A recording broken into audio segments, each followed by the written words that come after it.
امام غزالی رحمۃ اللہ تعالیٰ علیہ اپنی کتاب مکاشفۃ القلوب میں ایک بڑا خوبصورت واقعہ ذکر کرتے ہیں. آپ فرماتے ہیں کہ حضرت عمر رضی اللہ تعالیٰ عنہ کا دور مبارک ہے. ایک شخص شراب کی بوتل لیے گزر رہا تھا تو اس کی نظر حضرت عمر پر پڑی رضی اللہ تعالیٰ عنہ. وہ شخص ڈر گیا اور جہاں پر حضرت عمر اور عدل نام کو یہ ممکن نہیں, ایسا نہیں ہو سکتا. اس شخص کو پتا تھا کہ آگے خیر ہے کوئی نہیں. اس شخص نے دلی دل میں توبہ کی.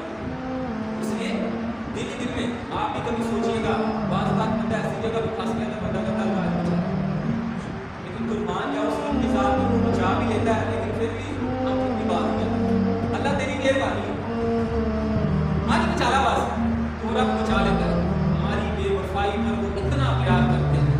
اگر ہم با وفا ہوتے تو کیا ہوتا یار ابھی نماز نہیں پڑھ رہے, پانچ گانا نماز کی پابندی نہیں ہے, قرآن روز گھر میں نہیں پڑھ رہے, وہ اللہ کی رحمت پھر بھی ہم پر ہماری بے وفائی پر.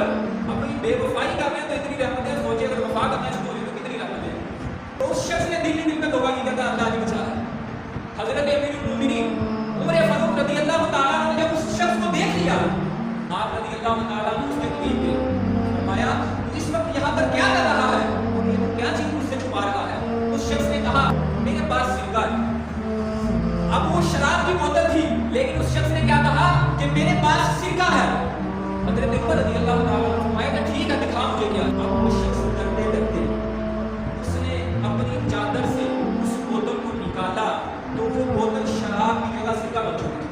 امام غزالی رحمۃ اللہ تعالیٰ نے یہاں پر بڑی خوبصورت بات لکھتے ہیں. آپ فرماتے ہیں کہ اگر بندہ بندے کے ڈر سے توبہ کرے, بندہ اگر بندے کے ڈر سے توبہ کرے تو اللہ رب العالمین حرام چیز کو حلال چیز میں بدل دیتا ہے. آپ فرماتے ہیں کہ یہی بندہ جب اللہ کے ڈر سے توبہ کرے, اللہ کے خوف سے توبہ کرے, اللہ رب العالمین نہ صرف اس بندے کے گناہوں کو معاف فرماتا ہے بلکہ پچھلے سارے گناہوں کو نیکیوں میں بدل دیتا ہے. کہ ہماری بے وفائی پر وہ اتنا پیار کرتا ہے